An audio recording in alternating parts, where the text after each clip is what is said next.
Eh bien, salut à tous, c'est le Doc, j'espère que vous allez bien et on se donne rendez-vous aujourd'hui pour une nouvelle analyse d'actualité. Comme d'habitude, j'affiche l'Instagram à l'écran afin que vous puissiez m'envoyer vos nouveaux sujets. Dans la dernière vidéo sur la chaîne YouTube, l'analyse du film Babylone de Damien Chazelle, j'ai parlé assez brièvement de l'intelligence artificielle et de son évolution dans les prochaines décennies. Et j'ai reçu tout un tas de messages qui me demandaient de parler de ce sujet passionnant, mais surtout d'une intelligence artificielle en particulier et qui fait en ce moment couler beaucoup d'encre. Il s'agit de ChatGPT de la société OpenAI. Alors qu'est-ce que c'est? Eh bien, il s'agit d'une intelligence artificielle avec laquelle vous pouvez converser gratuitement sur Internet et c'est assez troublant parce que parfois on a l'impression de discuter avec une personne réelle, mais surtout ChatGPT est capable de produire certains travaux. Par exemple, vous lui demandez de faire un exposé sur les pyramides de Gizeh, l'IA peut s'en occuper. Vous lui demandez de faire un programme de sport, elle va en faire un en quelques minutes seulement. Alors bien sûr, c'est pas parfait, il y a quelques irrégularités, mais il n'en demeure pas moins qu'un professeur d'une université lyonnaise s'est rendu compte que 50% des devoirs qu'il avait reçus de ses élèves avaient été faits via cette intelligence artificielle. Donc ça pose tout un tas de questions, de savoir si les grandes écoles et les universités doivent interdire l'usage de cette application ou au contraire s'il faudrait que les élèves s'intéressent davantage à l'intelligence artificielle. Bien entendu, il y a beaucoup de critiques par rapport à ChatGPT et certains affirment que ça serait surcoté parce qu'aujourd'hui, cette intelligence artificielle fait quand même pas mal d'erreurs. Mais il ne faut pas tomber dans un piège qui est pour moi extrêmement dangereux. C'est de considérer que aujourd'hui, parce que c'est pas parfait, parce que l'intelligence artificielle se trompe, cela signifie que ça va toujours être comme ça. En fait, il ne faut pas regarder une technologie dans un moment A, mais voir plutôt sa trajectoire, son évolution. Et je crois fondamentalement que l'intelligence artificielle va profondément bouleverser nos vies futures et entraîner des changements d'ordre anthropologique. Et ça tombe bien qu'on parle de ce sujet de l'intelligence artificielle parce que la semaine dernière, j'ai revu deux films que j'affectionne particulièrement. Blade Runner de Ridley Scott et sa suite Blade Runner 2049 qui a été réalisé par Denis Villeneuve. Le premier film s'inspire assez librement d'un livre qui a été publié en 1968, Les androïdes rêvent-ils de moutons électriques, et qui a été écrit par un écrivain américain extrêmement célèbre dans le monde de la science-fiction, Philip K. Dick. Et quand j'ai revu ces deux films, je me suis posé tout le long une question. Est-ce que le monde de demain va ressembler à l'univers de Blade Runner? Et je crois que malheureusement, il est plausible que ça soit le cas. Et dans cette vidéo, je vais vous donner des arguments qui vont dans ce sens. Mais avant de commencer, il convient de vous résumer assez rapidement l'intrigue des deux premiers films dans la mesure où ça va être indispensable pour comprendre l'univers de Blade Runner et pour ensuite pouvoir faire des liens avec notre propre société et le futur de notre société. L'action du premier Blade Runner prend place en 2019 dans la ville de Los Angeles. C'est dans un univers alternatif où la technologie est beaucoup plus avancée qu'à notre époque. Mais par contre, le gros bémol, c'est qu'il y a eu une guerre nucléaire qui a complètement ravagé la faune et la flore. Il n'y a quasiment plus d'animaux et ne compte pas du tout sur la présence de grands espaces verts ou de grandes forêts parce que ce sont des territoires complètement désolés et les villes sont plongées dans un brouillard perpétuel. On ne voit quasiment pas la lumière du soleil. On a l'impression qu'il fait tout le temps nuit et surtout il y a une pollution atmosphérique omniprésente.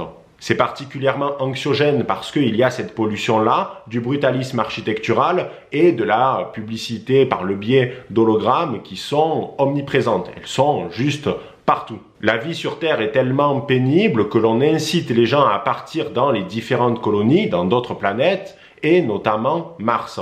Mais il y a quand même une entreprise qui tire ses épingles du jeu. Il s'agit de la Tyrell Corporation qui a été fondée par Eldon Tyrell. Ce dernier, c'est un innovateur de génie puisqu'il a créé ce qu'on appelle des réplicants. Les réplicants, ce sont des androïdes qui ressemblent comme deux gouttes d'eau à des hommes, sauf que la différence, c'est qu'ils ont une espérance de vie très limitée et que ce sont des esclaves modernes. Ces réplicants-là, ils sont gérés par une intelligence artificielle et le souci, c'est qu'au fur et à mesure du temps, ils ont eu conscience d'eux-mêmes et ils se sont rebellés. C'est pour ça que sur Terre, il y a une interdiction de présence des réplicants, mais par contre, on peut les retrouver dans les colonies où ils ont des rôles d'esclaves dans la société. Mais un jour, 6 réplicants vont décider de s'évader d'une colonie de Mars pour directement aller sur Terre. Et ces derniers sont menés par un homme, Roy Batty, qui souhaite retrouver son créateur, Monsieur Tyrell, afin que ce dernier lui augmente son espérance de vie. Dans ce type de situation où il y a des réplicants qui posent problème,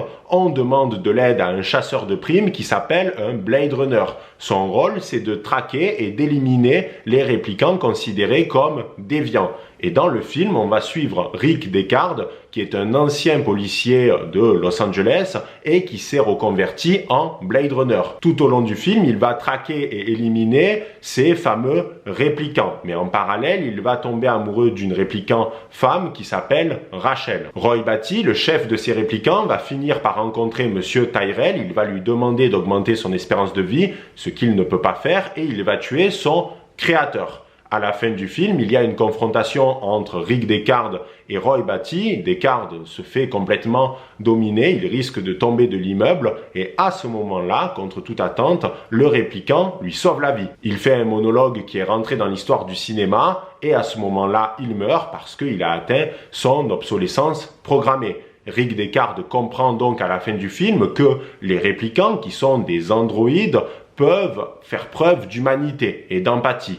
Et à la fin, il décide de partir avec Rachel vers de nouveaux horizons. L'action de Blade Runner 2049 prend place 30 ans après les événements du premier film, toujours dans la même ville. Et cette fois-ci, on suit un autre Blade Runner qui s'appelle Officier K et qui est joué par Ryan Gosling. La petite différence, c'est que cette fois-ci, Officier K, c'est un réplicant qui ressemble particulièrement aux humains, c'est limite un clone, et il est conçu pour obéir aux ordres. Donc c'est assez cocasse parce que c'est un réplicant qui va en chasser d'autres. Ce qu'il faut comprendre, c'est qu'il y a eu une évolution des réplicants eux-mêmes parce que dans le premier film, ce sont plutôt des androïdes, en gros des robots, et dans le second, ce sont plutôt des clones des êtres humains. Officier K, il a une vie particulièrement triste parce qu'il a des missions qui sont répétitives et il ne trouve pas un sens à son existence. Il vit dans des quartiers malfamés, dans un appartement pourri, mais la seule chose qui le rend un peu heureux, c'est la présence de sa copine qui est une intelligence artificielle et qui s'appelle Joy. Au cours d'une enquête, Officier K va tomber sur une boîte qui contient des ossements humains. Il amène ça directement à la police, puisqu'en fait il dépend de la police de Los Angeles, et le médecin légiste lui explique que ce sont les restes d'une femme réplicant. Mais le gros problème, c'est que cette dernière est morte en couche, en donnant naissance à un enfant. Et là, ça change complètement la donne parce que ça signifie que les réplicants sont capables d'avoir des enfants, notamment avec des humains. La supérieure de l'officier K lui explique que déjà, ils doivent détruire les preuves, il doit continuer son enquête, trouver l'enfant en question et l'éliminer. Parce que le risque, c'est une guerre entre les réplicants et les humains. Officier K se rend alors à la Wallace Corporation, qui est une grosse entreprise qui a remplacé la Tyrell Corporation, qui a connu la faillite après les événements du premier film. Cette entreprise, elle est dirigée par Monsieur Wallace, un homme aveugle particulièrement malsain, qui a pour bras droit une réplicante qui s'appelle Luv et qui est spécialisée dans les combats. Là-bas, Officier K arrive à mettre un nom sur ces différents ossements et il s'agit de Rachel, la copine de Deckard dans le premier film. Le souci, c'est que Monsieur Wallace comprend très bien pourquoi Officier K est là et il va le faire suivre parce qu'il souhaite créer des réplicants qui peuvent avoir des enfants. Pendant son enquête, Officier K va se poser de plus en plus de questions et il va arriver à la conclusion suivante, c'est lui l'enfant miracle. Et ça bouleverse complètement sa façon de voir le monde qui l'entoure parce que jusque-là c'était un Blade Runner alors qu'en réalité il est beaucoup plus que ça. Il trouve un sens à sa vie. Il décide de quitter son travail et de partir avec son intelligence artificielle qui est aussi sa copine pour aller retrouver Deckard qui vit maintenant à Las Vegas. Il a à peine le temps de lui parler que les antagonistes du film arrivent, ils mettent KO l'officier K, ils récupèrent Deckard parce qu'ils pensent que ce dernier sait où se trouve son enfant, et enfin ils tuent la petite copine de l'officier K, donc Joy eh bien, décède, même si c'est une intelligence artificielle. À son réveil, Officier K a été récupéré par ce qu'on appelle des réplicants marrons. Il s'agit d'une sorte de résistance de réplicants, et ces derniers lui expliquent que, en fait, ce n'est pas lui, cet enfant miracle, et que c'est une scientifique qu'il a rencontrée dans le film et qui a pour mission de créer des faux souvenirs pour les réplicants afin qu'ils se mettent quelque chose sous la dent. Alors forcément, c'est une désillusion terrible pour Officier K, mais il se dit qu'il a une nouvelle mission, faire en sorte que Deckard retrouve sa fille, c'est pour ça qu'il le libère, il tue Luv, donc la bras droit de Monsieur Wallace, il lui fait croire également que Deckard est mort dans le processus afin qu'il n'ait pas de problème par la suite. À la fin du film, Officier K fait en sorte que Deckard retrouve sa fille, ce qui est particulièrement émouvant, il a trouvé un sens à sa vie, une nouvelle mission en quelque sorte, mais malheureusement Officier K décède de ses blessures suite au précédent combat. Et c'est comme ça que se termine le film. Ce qui fait d'Officier K un personnage particulièrement intéressant parce que tout au long du film, il n'avait pas d'objectif, il n'avait pas de sens à sa vie et il a trouvé un sens juste avant de mourir en faisant en sorte que Deckard retrouve sa propre fille. Donc c'est un héros tragique. Alors maintenant que j'ai résumé brièvement les deux intrigues du film, il convient de faire des liens entre Blade Runner et notre époque. Mais avant, je dois faire une petite parenthèse. Lorsque l'on lit ou l'on regarde de la science-fiction, dans des livres ou dans des films, on part du principe que les technologies qui sont présentées dans ces œuvres-là, c'est de l'ordre du fantasme, qu'on ne connaîtra jamais des technologies similaires dans notre propre univers. Et ça, je pense que c'est une erreur parce que c'est oublier une citation de Jules Verne qui disait que tout ce qu'un homme peut imaginer, d'autres hommes peuvent le réaliser. Il suffit d'avoir des discussions avec nos grands-parents, c'était impensable pour eux, lorsqu'ils sont nés après la Seconde Guerre mondiale, d'imaginer dans leur esprit l'existence d'Internet, des réseaux sociaux ou même des smartphones. C'est-à-dire qu'en moins d'un demi-siècle, il y a eu des avancées technologiques juste énormes.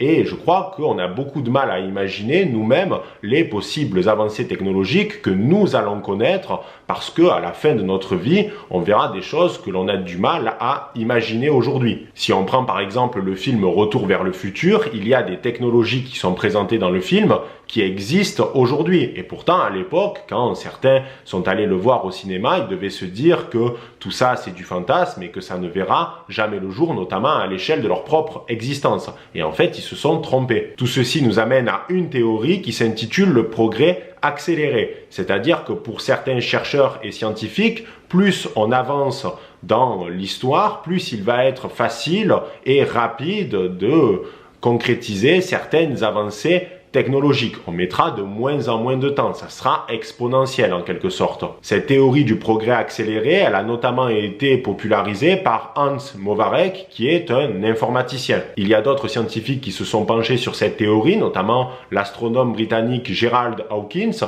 et pour lui, il y a certaines avancées technologiques qui sont irréversibles. C'est-à-dire qu'à partir du moment où il y a eu l'invention d'Internet, il sera très difficile pour l'humanité de revenir en arrière. On connaîtra toujours Internet, sauf s'il y a une chute de l'humanité et que cette dernière disparaît pour des raisons diverses et variées. Mais en gros, pour Gerald Hawkins, à partir du moment où certaines inventions sont consacrées et popularisées, elles sont irréversibles et on ne peut pas revenir en arrière. L'un des meilleurs exemples de ce progrès accéléré, c'est ce qu'on appelle la loi de Moore, qui a été théorisée par le docteur Gordon Moore à partir des années 70. Pour lui, en fait, entre les années 70 et le début des années 2010, voire même 2015, chaque année qui allait passer, on verrait des ordinateurs avec toujours plus de puissance dans des espaces toujours plus réduits. Avant, il fallait des ordinateurs juste énormes qui prenaient des salles entières et aujourd'hui, on peut condenser toute cette puissance-là dans un simple ordinateur portable. Bien entendu, il est possible d'apporter des critiques par rapport à cette théorie du progrès progrès accéléré. Mais c'est juste pour faire prendre conscience qu'il ne faut pas considérer toutes les inventions que l'on pourrait voir et apprécier dans diverses œuvres de fiction comme seulement du fantasme et que ces différentes inventions ne pourraient pas prendre place dans notre univers, dans notre réalité. Mais alors, quels sont les liens que nous pouvons établir entre l'univers de Blade Runner et notre futur? Eh bien, il y en a plusieurs. Tout d'abord, il y a l'intelligence artificielle. C'est une notion qui est omniprésente à la fois dans le premier comme dans le deuxième film, même s'il y a eu une évolution des réplicants, puisque dans le premier film, ce sont plutôt des androïdes avec une intelligence artificielle, et dans le deuxième film, c'est pas tellement clair, mais ils ont plutôt des allures de clones d'êtres humains. Mais dans Blade Runner 2049, on ne retrouve pas l'intelligence artificielle seulement avec les réplicants, puisqu'on le voit avec la petite copine virtuelle de l'officier K, qui s'appelle Joy. Donc clairement, nous pouvons faire un lien entre les réplicants que l'on voit dans Blade Runner et l'intelligence artificielle que l'on connaît aujourd'hui. Pourquoi? Parce que l'intelligence artificielle qui commence petit à petit à se développer est aujourd'hui en mesure de faire des tâches plutôt simple, notamment de la production écrite. Donc on peut imaginer que dans un futur proche, l'intelligence artificielle sera capable de mener certaines tâches administratives. Mais ça, c'est seulement le début, parce que l'on peut imaginer qu'au bout d'un moment, quand l'intelligence artificielle sera assez développée, on pourra l'implanter dans un androïde. Il suffit de voir les avancées des robots de Boston Dynamics, et notamment du robot Atlas, qui est capable de mener certaines tâches propre à du travail sur des chantiers. Et dans Blade Runner, on voit que les réplicants ont un rôle d'esclaves. Ils ne sont faits que pour travailler et puis après, quand ils ont fait leur temps, ils sont jetés parce qu'ils ne sont pas considérés comme des humains. On peut comprendre donc la vision de Tyrell Corporation, c'est de créer tout simplement des esclaves modernes, des robots pour ne pas avoir des travailleurs, parce que forcément c'est moins cher d'avoir une intelligence artificielle qui va pas se plaindre, qui peut travailler tout le temps et qui est quasi infaillible, que des travailleurs qui sont des humains avec un temps limité, qui ne peuvent pas travailler constamment et qui surtout peuvent avoir des failles. Ce qui signifie que dans un futur proche, on pourra être éventuellement capable d'intégrer des intelligences artificielles dans des corps d'androïdes qui seront particulièrement fluides et ils pourront mener des tâches à la fois administratives, plus complexes, voire même considérées comme extrêmement dangereuses. Cette question de la machine qui remplace l'homme, ce n'est pas une idée nouvelle. Bernanos en avait parlé, mais aussi David Ricardo, qui s'inquiétait de la possibilité que la machine remplace l'homme. En 2013, deux chercheurs d'Oxford, qui s'appellent Carl Benedict Frey et Michael Osborne, ont publié une étude où ils démontraient que 47% des emplois seront automatisés à partir de 2030. Ce qui pose bien entendu un certain nombre de questions parce que ça signifie que des métiers vont être remplacés par des intelligences artificielles. Alors bien sûr, il y a la théorie de Joseph Schumpeter qui s'intitule la notion de destruction créative. C'est-à-dire que pour Schumpeter, quand il y a l'arrivée d'une nouvelle technologie, certes, ça va détruire certaines choses, notamment des emplois, mais ça va en créer d'autres parce qu'il faut des emplois qui vont pouvoir maintenir cette intelligence artificielle, la développer, voire même l'encadrer. Mais le problème de cette théorie, c'est que ce sont des emplois qualifiés parce que ça demande une connaissance de l'intelligence artificielle, alors que l'intelligence artificielle, dans un premier temps, elle va surtout voler le travail des personnes qui ne sont pas tellement qualifiées. Il y a une autre étude de 2015 qui est beaucoup plus inquiétante, qui estime qu'à partir de 2050, il y a 50% de chances que les intelligences artificielles nous surpassent dans absolument tous les domaines. Ça soulève également des questions éthiques parce qu'on peut imaginer dans un futur plutôt éloigné la possibilité qu'un jour une intelligence artificielle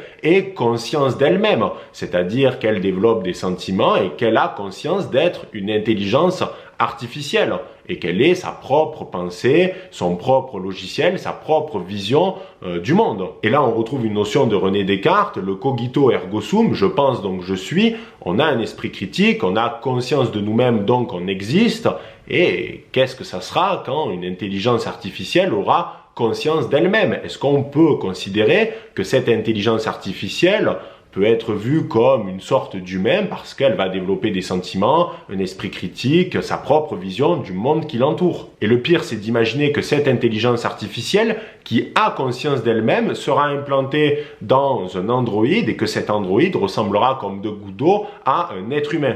Toutefois, on a la théorie de la vallée de l'étrange qui a été développée par le roboticien japonais Masahiro Mori. Qu'est-ce que c'est la vallée de l'étrange? C'est le fait que quand on regarde un robot qui ressemble trait pour trait à un être humain, on a une sorte de sentiment de malaise parce qu'en même temps il nous ressemble, mais on sait que c'est un robot et certains peuvent avoir un sentiment assez étrange, ils sont mal à l'aise devant le robot, voire même ils ont envie de le repousser. Ça peut même être des manifestations de violence. La vallée de l'étrange, ça peut s'expliquer par le fait que le robot en question nous ressemble, mais pas vraiment. C'est-à-dire qu'on voit que c'est clairement un robot parce que les gestes sont saccadés, parce qu'il n'y a pas le regard qui pétille, mais on peut imaginer que dans un futur proche, les robots seront tellement avancés qu'ils nous ressembleront comme deux gouttes d'eau. Et la vallée de l'étrange, ça se manifeste aussi parce qu'on sait que c'est un robot. Mais si on ne savait pas que ce qui est en face de nous est un robot et qu'en plus il ressemble à un être humain comme deux gouttes d'eau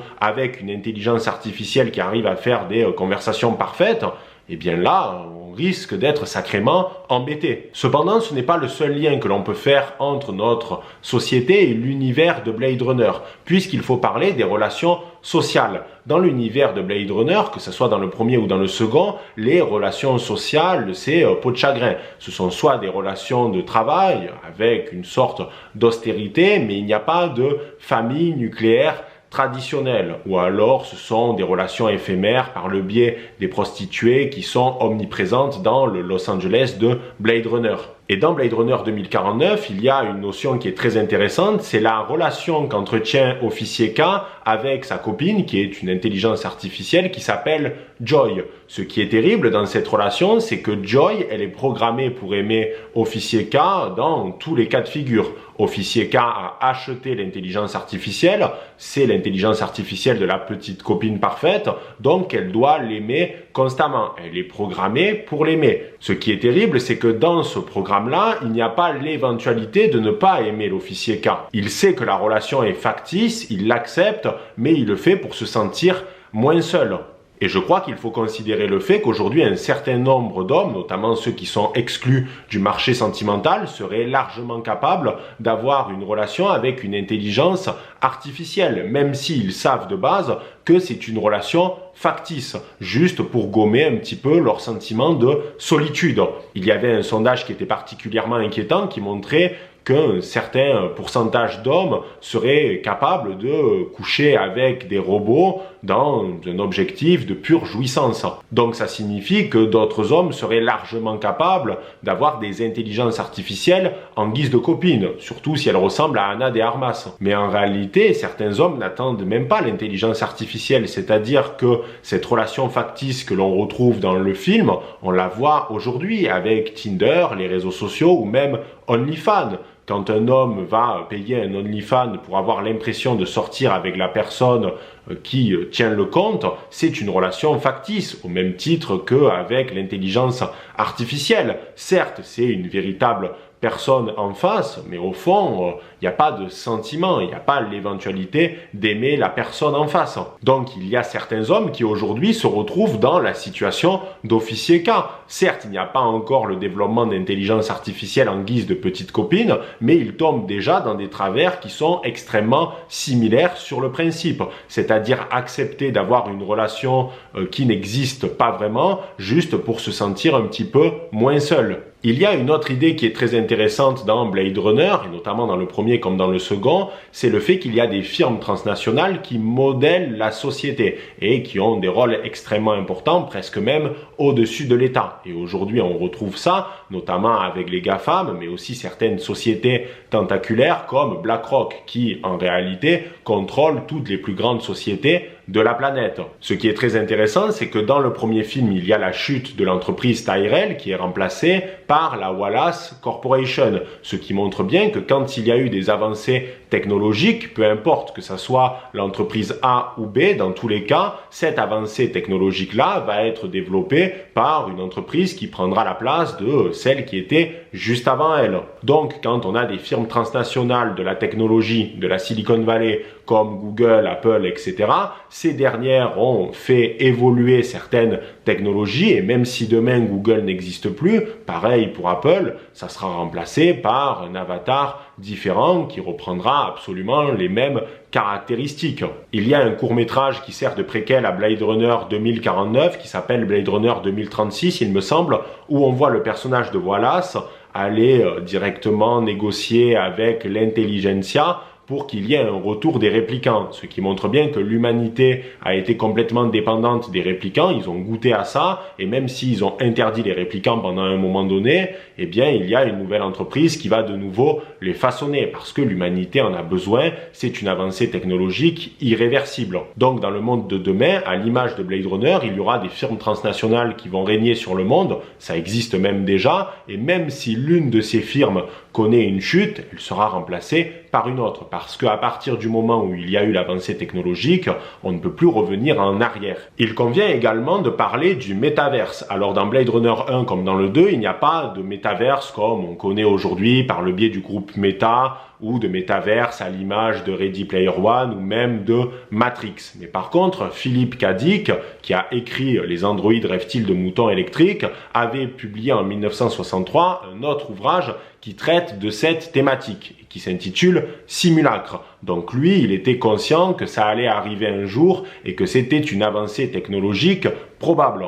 Cependant, dans l'univers de Blade Runner, il n'y a pas de métaverse à proprement parler, mais il y a de la réalité augmentée partout, notamment par le biais des publicités dans la rue. Et ça, on le voit déjà dans certaines grandes villes avec des publicités qui vous sautent directement dessus parce que ça joue avec une sorte d'illusion d'optique. Pour l'instant, c'est par le biais seulement de cette illusion d'optique-là, mais on peut imaginer dans un futur proche que ça se fera via des hologrammes. Même s'il n'y a pas de métaverse dans l'univers de Blade Runner, il y a quand même une omniprésence de la réalité augmentée et il y a une sorte de couche de virtuel qui est posée sur la réalité, sur le monde tangible et réel. Tout autour des personnages, c'est de l'ordre de l'écran, c'est de l'ordre du numérique, ce qui crée une distance avec la réalité. Et ça, on le connaît aujourd'hui déjà avec notre smartphone, qui est le prolongement de notre bras. Il faut également comprendre que le métaverse, c'est un moyen pour le capitalisme de se réinventer.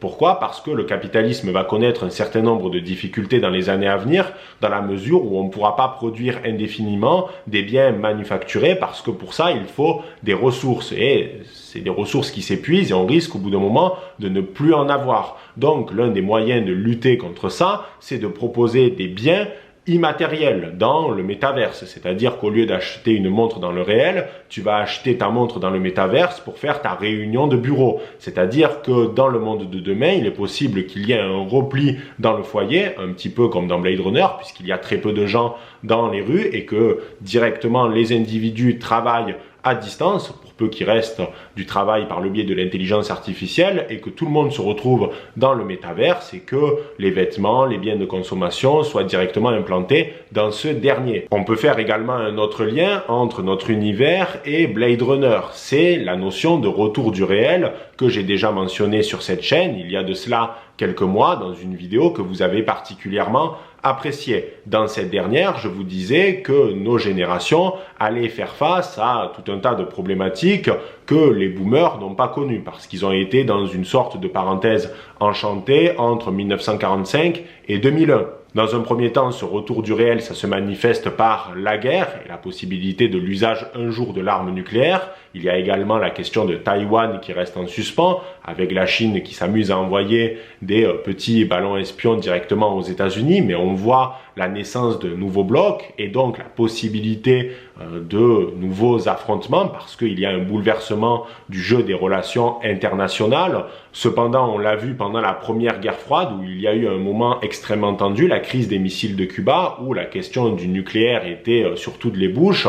Eh bien, il n'est pas exclu que nos générations voient un jour le retour de l'usage de l'arme nucléaire, ce qui risque d'entraîner des bouleversements majeurs. En plus de ce retour du réel par le biais de la guerre, il est possible de parler de la question de l'écologie. Alors vous connaissez mon avis sur la question, je trouve qu'aujourd'hui l'écologie est complètement hystérique, ou du moins c'est un sujet qui est récupéré par des individus qui le sont totalement et qui perdent en crédibilité, mais ça reste un sujet sérieux et les conservateurs doivent se l'approprier dans la mesure où on doit conserver, protéger notre environnement pour pouvoir le transmettre. Or, on le voit aujourd'hui, il y a des enjeux extrêmement importants et il n'est pas exclu que le monde de demain ressemble à celui de Blade Runner, à la fois du premier et du deuxième, avec des environnements qui sont tout simplement invivables et particulièrement anxiogènes. Se rajoute au problème écologique la surprésence de l'urbanisme et une étude récente avait démontré que l'on pouvait potentiellement plus facilement développer de la dépression quand on vivait en ville parce qu'il y avait la pollution de l'air, la pollution sonore, on se sentait pas bien parce qu'on n'était pas directement relié à la nature, ce qui signifie qu'on a potentiellement plus de chances d'être dépressif en ville qu'à la campagne, même si bien entendu il y a des dépressions partout. Ce mélange dystopique entre l'urbanisme qui est omniprésent et la pollution atmosphérique, je l'ai moi-même vécu lorsque je me suis rendu en Chine il y a de cela quelques années. Quand je suis sorti de l'aéroport de Pékin, j'ai été surpris par le fait qu'on ne voyait pas à 10 mètres tellement il y avait de la pollution partout et on était directement pris des poumons et on n'arrivait pas à respirer normalement. Et ça crée forcément une situation particulièrement anxiogène parce que ce ne sont pas des environnements sains. Et on peut le dire clairement, le Los Angeles du premier Blade Runner ressemble sur certains points à Pékin du fait de la pollution atmosphérique, du brutalisme et de l'austérité des bâtiments et de tout l'environnement qui est complètement saturé à cause de la pollution. Voilà les barons, j'espère que cette vidéo vous aura plu, n'hésitez pas à aimer, commenter et à partager, et on se dit à très vite pour une prochaine vidéo. C'était le Doc, ciao les barons.